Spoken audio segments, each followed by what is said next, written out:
मोमिनीन मस्जिद नबवी से निकल के अपने घर की तरफ रवा दवा हो रहे हैं, अपने घर की तरफ तशरीफ ले जा रहे हैं।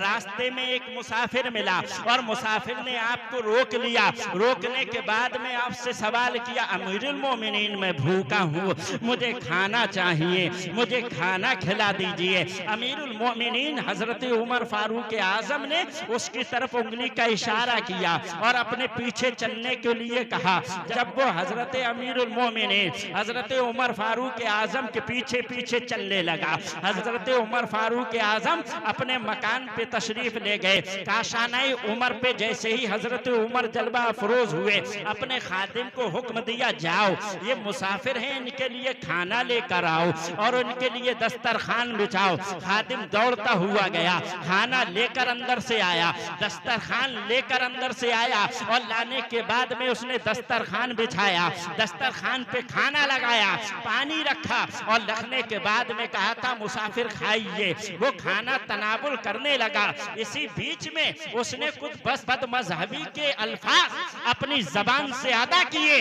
जैसे ही उसने बदमजहबी के अल्फाज अपनी जबान से अदा किए, हजरत उमर फारूक आजम को जलाल आया और आपने अपने खादिम से फरमाया, इसका कान पकड़ो और कान पकड़ के इसको घर से बाहर निकाल दो, इसका कान पकड़ो और इसे घर से बाहर निकाल दो। खादिम ने कान पकड़ा और उसको घर से बाहर निकाल दिया। पता ये लगा जो मुस्तफा का है वो उमर का है, जो मुस्तफा का है वो उमर का है, जो मुस्तफा से प्यार करता है उससे उमर प्यार करता है, जो मुस्तफा से दुश्मनी रखता है उमर उससे दुश्मनी रखता है। तो ये हजरत उमर फारूक आजम की सुन्नत थी, जो आला हजरत उमर फारूक आजम की सुन्नत को जिंदा करते हुए उस राफजी हैदराबादी से कलाम न किया।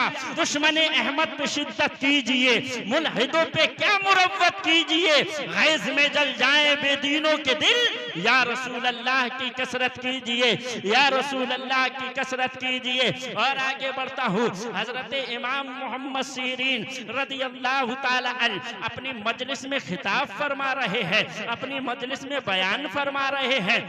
दो बदमज़हब आ गए और आने के बाद में हजरत इमाम मोहम्मद सीरीन रदी अल्लाह ताला अन्हु से सवाल किया कि हजरत हम जो है कुरान की कुछ आयतें पढ़ के आपको सुनाना चाहते हैं। फरमाया हजरत मोहम्मद बिन सीरीन ने, मैं सुनना नहीं चाहता। उन्होंने कहा था कि हम हदीस कोई सुनाना चाहते हैं। हजरत मोहम्मद बिन सीरीन ने कहा था मैं सुनना नहीं चाहता। जब वो हदीस के लिए कह रहा है, आपने फरमाया मैं सुनना नहीं चाहता। जब उसने कुरान पढ़ने के लिए कहा, आपने फरमाया मैं सुनना नहीं चाहता। उसके बाद में आपने फरमाया अगर तुम यहीं पे रहोगे तो मैं उठ के चला जाऊंगा, या तो तुम इस मजलिस से चले जाओ, नहीं तो मैं यहाँ से चला जाऊंगा। लिहाजा वो दोनों बदमजहब उठे और उठ के वहां से चले गए। फिर उसके बाद में महफिल में से ही किसी सवाल करने वाले ने हजरत इमाम मोहम्मद सीरीन का दामन थाम लिया और थामने के बाद में मचले और सवाल किया, हुजूर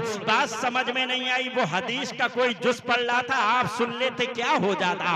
वो कुरान मजीद की कोई आयत पढ़ता, आप सुन लेते क्या हो जाता? अगर उसका दिल रखने के लिए ही सुन लेते तो इसमें हर्ज क्या थी? उन्होंने कहा इसमें हर्ज ही क्या थी अगर सुन लेते। तो हजरत इमाम मोहम्मद सीरीन ने कहा था ये आज आया है कुरान की एक आयत पढ़ने के लिए, ये पहले कुरान की आयत पढ़ता, फिर उसके माने में फसाद बर्पा करता, और जब वो फसाद बर्पा करता तो हो सकता है हमारे अकीदे पे ये डांका डालने की कोशिश करता।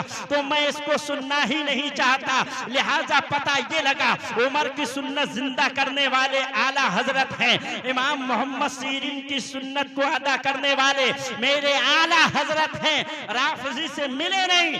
पता ये लगा अगर आला हजरत ने ऐसा किया था तो इमाम मोहम्मद सीरीन के नक्शे कदम पे चलते हुए किया, हजरत उमर फारूक आजम के नक्शे कदम पे चलते हुए किया। इसीलिए तो किसी ने पुकार के कहा था दिल के रजा है खंजरे हुकार बरकबार, आदा से कह दो खैर मनाए नशर करे, आदा से कह तो खैर मनाए ना सर करे। 3 बंदे हजरत शाह अब्दुस देहलवी रहमतुल्लाहि ताला अलैहि के पास आए। बादशाह जब आया तो आपने इस्तकबाल फरमाया। बादशाह का वजीर आया, आप बैठे रहे। पूछने वाले ने पूछा था कि हजरत बात क्या है। बादशाह आया, आपने उसका इस्तकबाल किया, लेकिन जब उसका वजीर आया तो आपने इस्तकबाल नहीं किया। आपने फरमाया बादशाह बादशाह है, उसकी इताअत करना हम पे जरूरी है, मगर ये जो इसका वजीर है ये वजीर राफजी है, तो जो मुस्तफा का नहीं वो हमारा नहीं। जैसे अकाबिर पेशवाओं ने नबी के गुस्ताखों से मिलना पसंद नहीं किया, नबी के गुस्ताखों से बात करना पसंद नहीं की, तो यही तर्ज अमल मेरे इमाम अहमद रजा का भी है। राफजी आए आला हजरत बात ना करें, खारजी आए आला हजरत बात ना करें, लेकिन जब नबी का दीवाना आए तो आला हजरत उठकर खड़े हो जाएं। और उठकर खड़े होने के बाद में सैयद नईमुद्दीन मुरादाबादी रहमतुल्लाहि ताला अलैहि का इस्तकबाल करते हैं, और इस्तकबाल करने के बाद में अपनी जगह बैठाते हैं। यानी जो नबी का नहीं वो हमारा नहीं, जो मुस्तफा का है उसके लिए दिल में जगह ही जगह है।